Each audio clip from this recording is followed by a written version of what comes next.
WTOP Television, Channel 9, in cooperation with the United States Department of Agriculture, presents You and Your Land. Out of the good earth that is your heritage come the resources that are the underlying strength of our great nation. From the farms, the fields and grassy meadows comes the food that nourishes you. From the forest and woodland comes fiber that shelters you. One of the great challenges of our time is to conserve and make these resources more productive.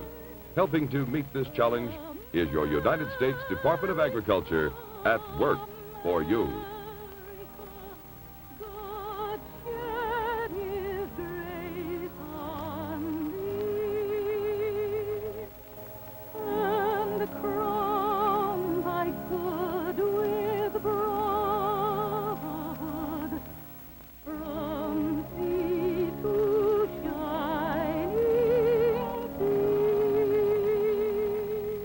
And now here is your host for the Department of Agriculture, Bob Crum.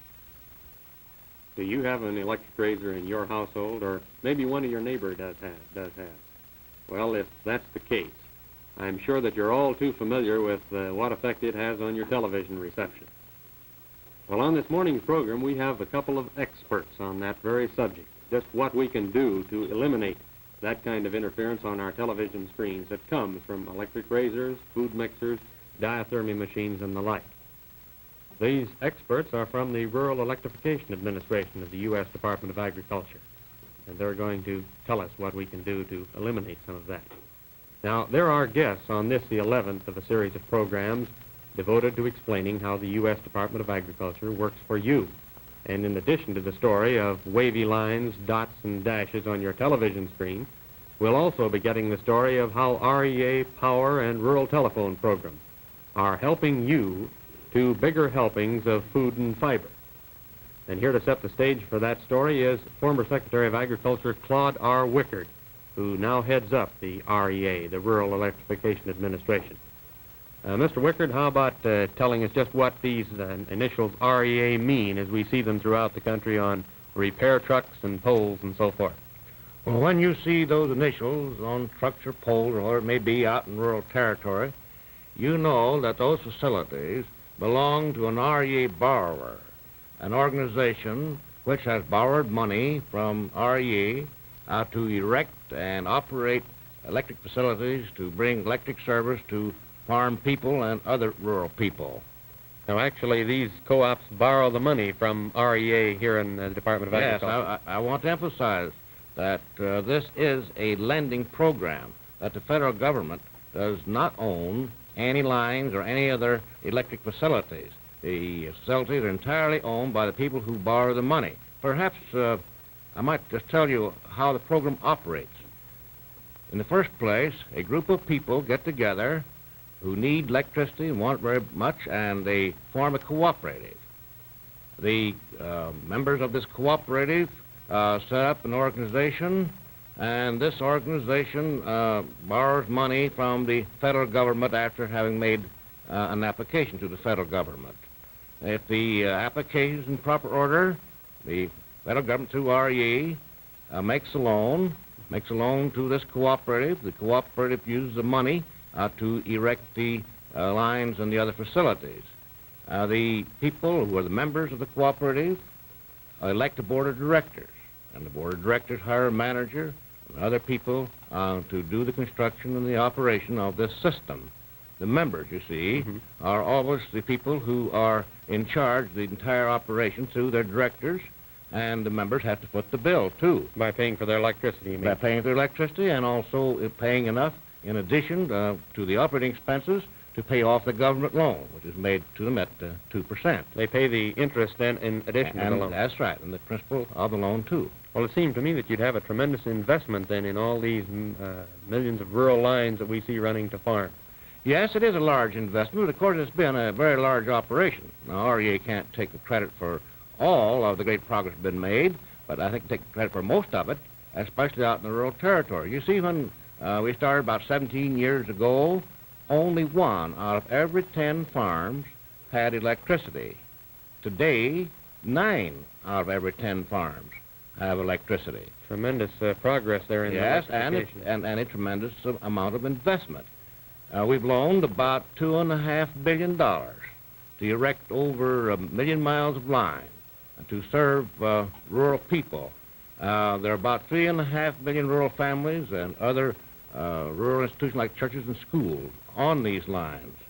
Now I want to emphasize this, that this has not been a burden upon the taxpayer at all, because this is a self-supporting, self-liquidating kind of a program. The borrowers are paying back the money. As a matter of fact, they've already paid back more than $343 million on principal and interest on their loans.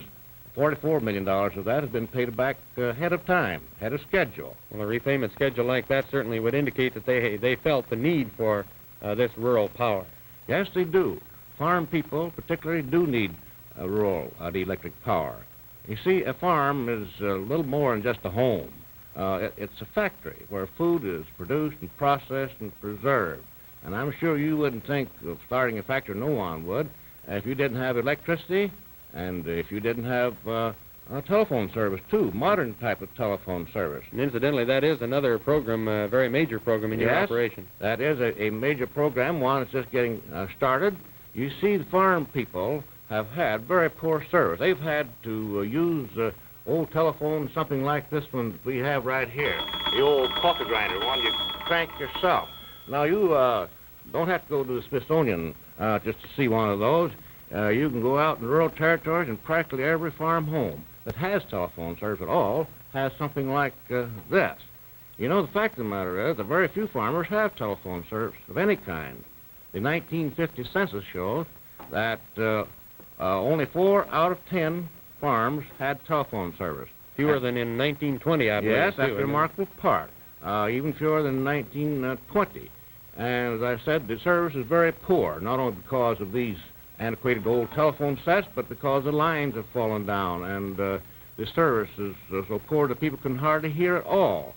Now, that led to Congress to amend the Rural Electrification Act a couple of years ago to provide for a telephone program similar to the electric program, a lending program with certain technical assistance given in the construction and the operation of those systems. So you're making loans to both improve and expand the... Yes. We've had about 700 applications. We've already made over 200 loans.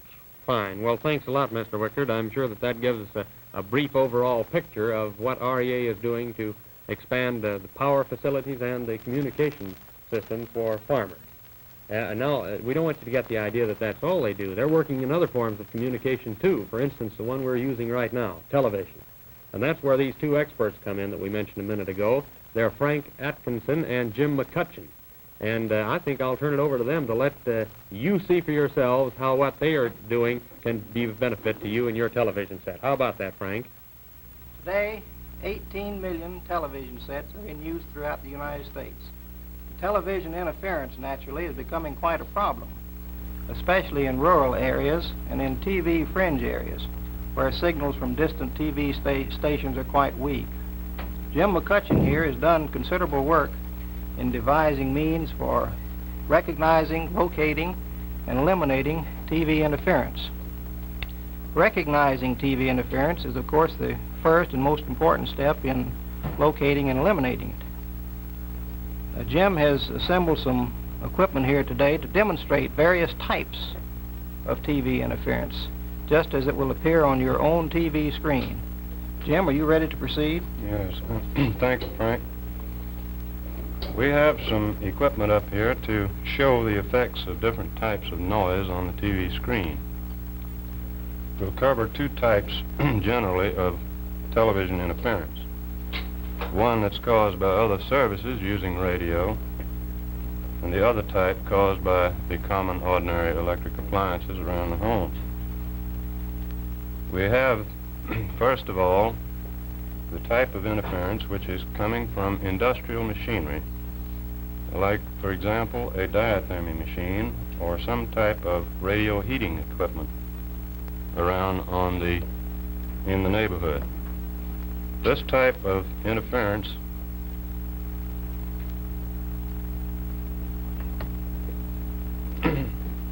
appears like this on the TV tube.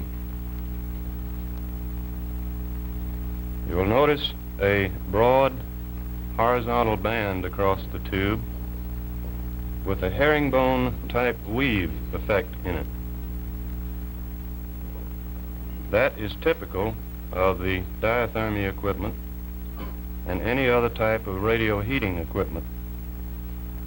Now, this type of interference appears on the TV receiver because the receiver does not have enough selectivity to reject the signals of other services. It can be eliminated by the use of a filter designed to pass only the TV signals and can be installed by your TV serviceman. There's one of this type right here.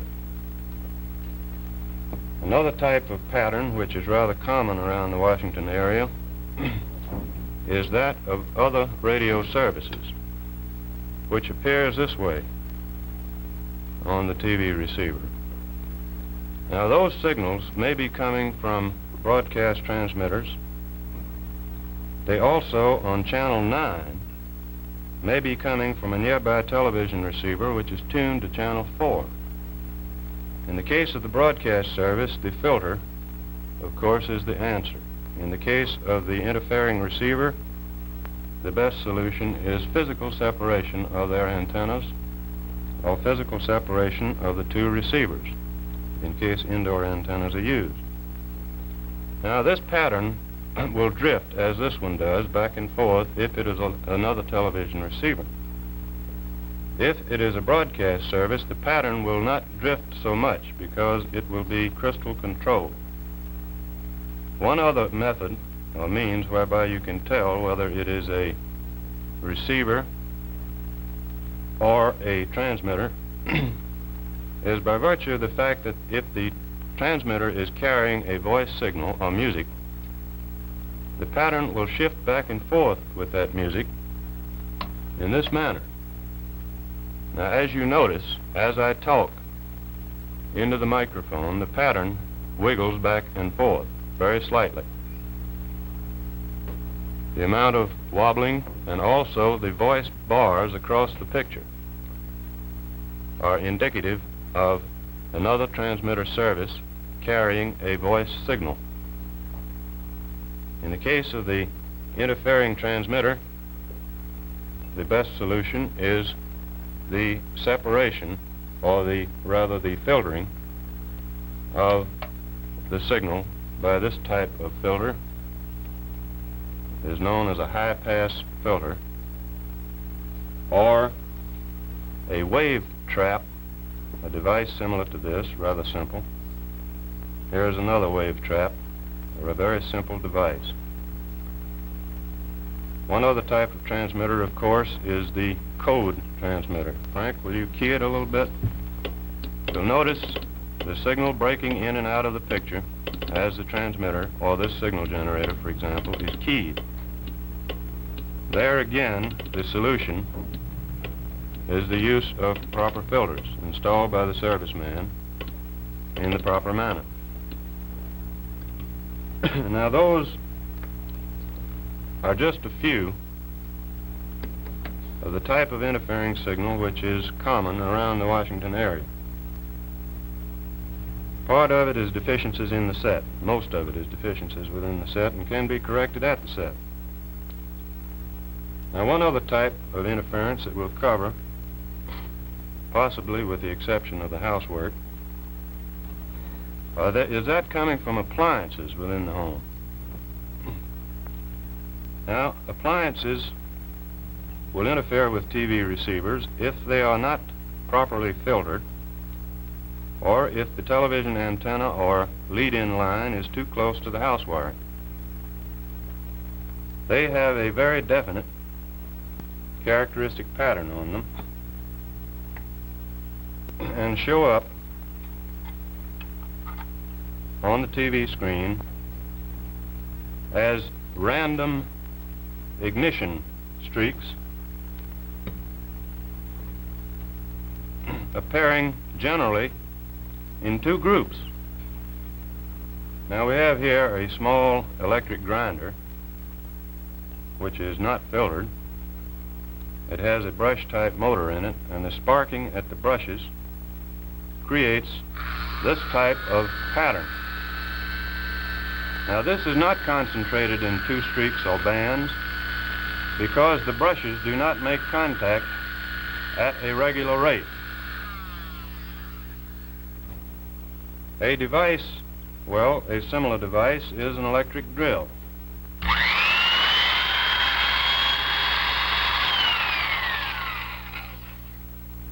One other type of interference pattern. This, again, has a brush-type motor in it. One other type is the ordinary food mixer.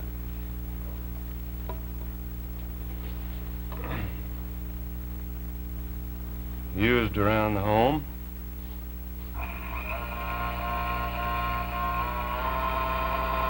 This device will create an interference pattern of this nature.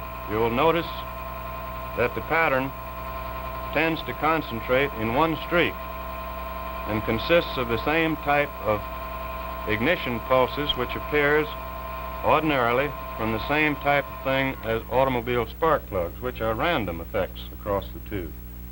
Well, say, Jim, I hate to interrupt your demonstration here, and I know the folks would like to see a lot more about it. But the one thing I do want to get is straight, what can I do about my electric razor? Well, you can put on filters, Bob. The filter for the electric razor is a very inexpensive device and is quite effective.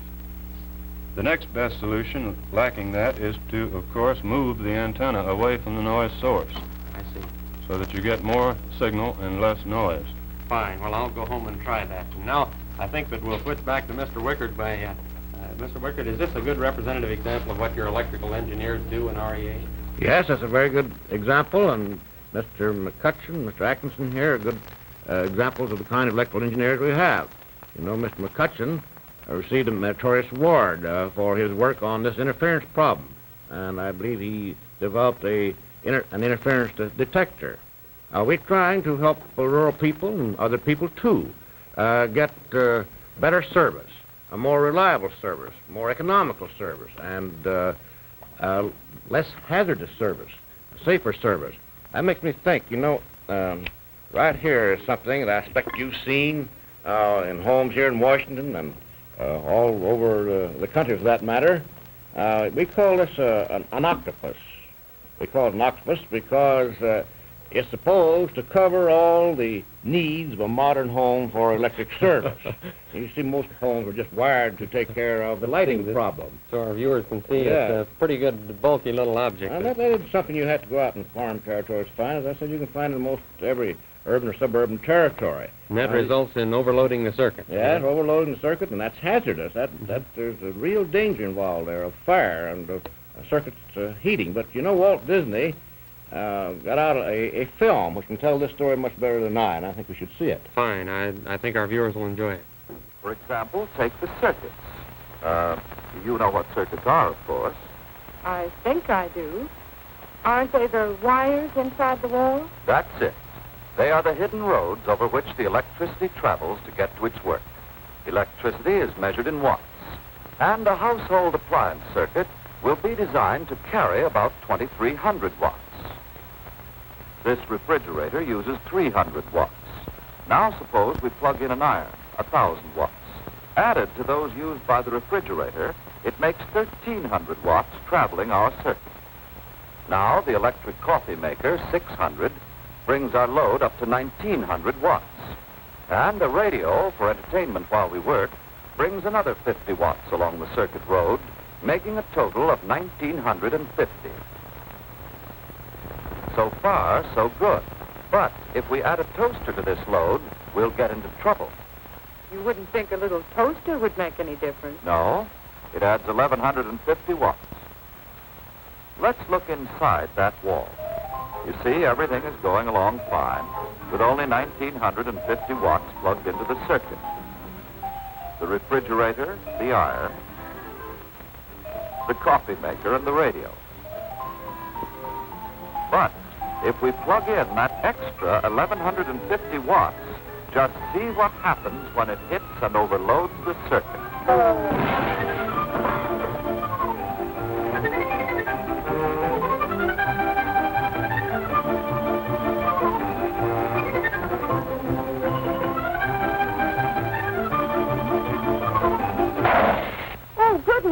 that? Was when the fuse blew. So I'm going for one home and check my house and see that I don't have some overloaded circuits. Well, in addition to this way of helping folks, REA is helping each of us to better helpings of food and fiber.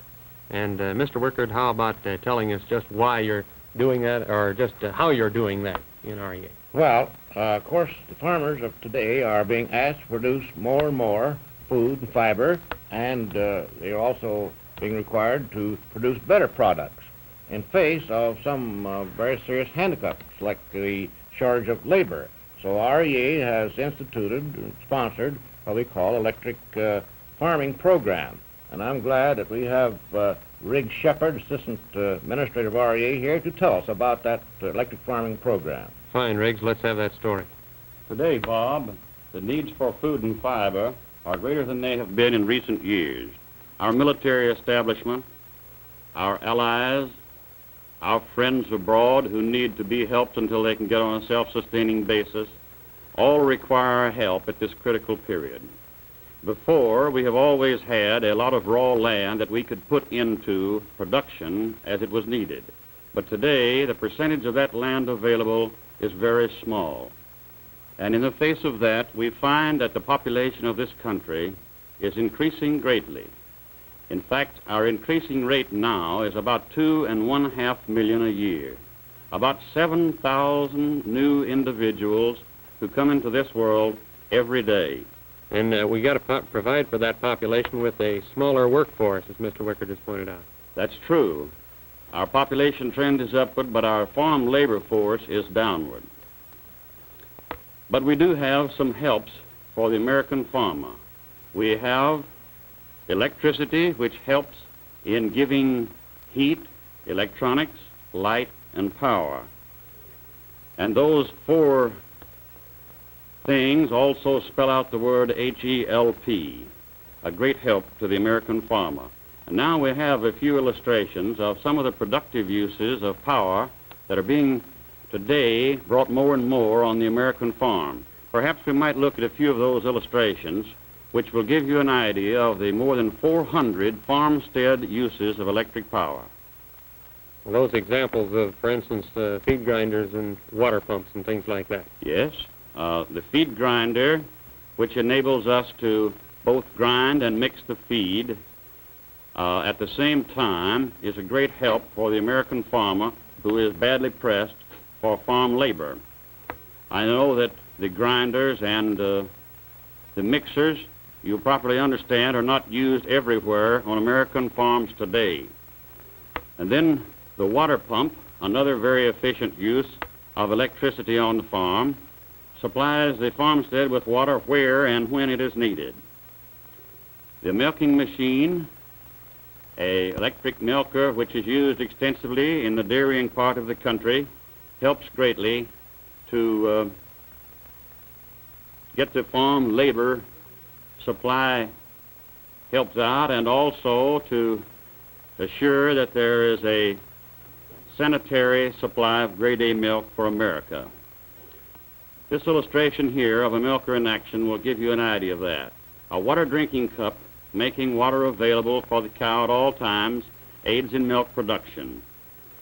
And then you notice a little bit later a very efficient use of electricity. In the corner of this room is an electric water heater, which makes it possible for the farm housewife or daughter to keep clean and sterile at all times the farm dairy equipment. These calves are kept in a right pasture by an electric fence. Electric poultry lighting, illustrated here, increases egg production in the winter months when the daylight time is short. And a water warmer and a chick brooder also are great aids for poultry production.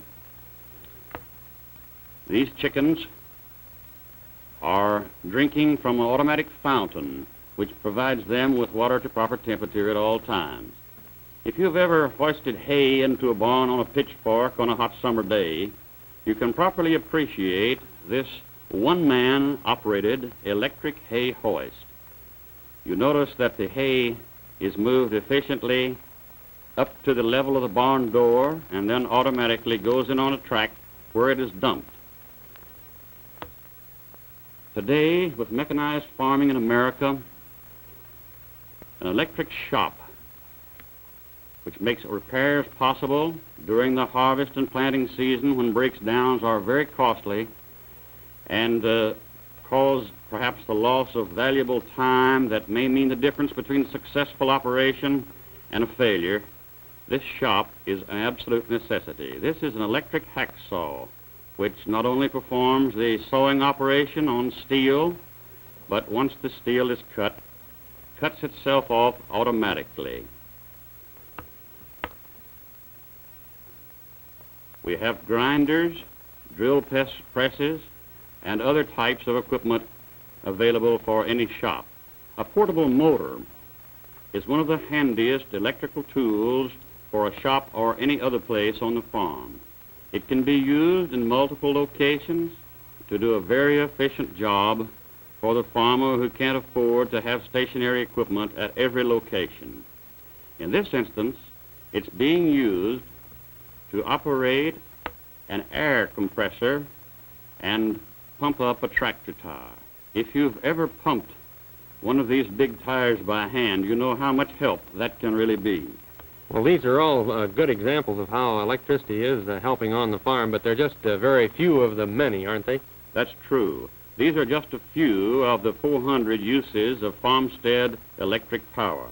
But it does give you an idea, I hope, of how electricity can aid the American farmer in the production of food and fiber. Well, fine. Thanks a lot, Rig Shepherd, for that story of the electric farming campaign. Mr. Wickard, what's the moral of this whole story? I think the moral of this whole story is that electricity is absolutely essential to farmers, but it also means a great lot to city consumers because it helps farmers take care of their needs. Well, very fine. I think that's a good thing for us to bear in mind, that how these things this morning, although they may apply apparently to the farm, when that food is produced, and it's produced more economically with less expenditure of man-hours per 100 pounds of meat or for a gallon of milk or for a dozen eggs, it means something real to us who live in the city and go to the store and get that milk, meat, and eggs.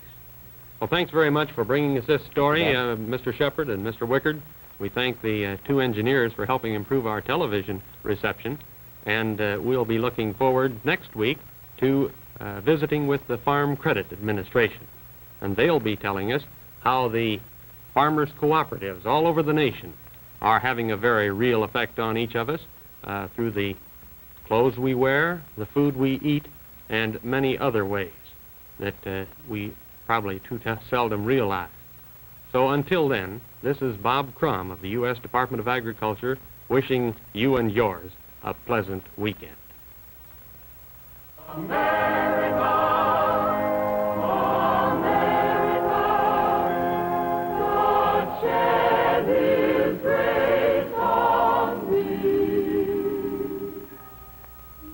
WTOP Television, Channel 9, in cooperation with the United States Department of Agriculture, has presented You and Your Land. Out of the good earth that is our heritage comes a good life for all of us, for you and for me, our well-being and our nation's strength.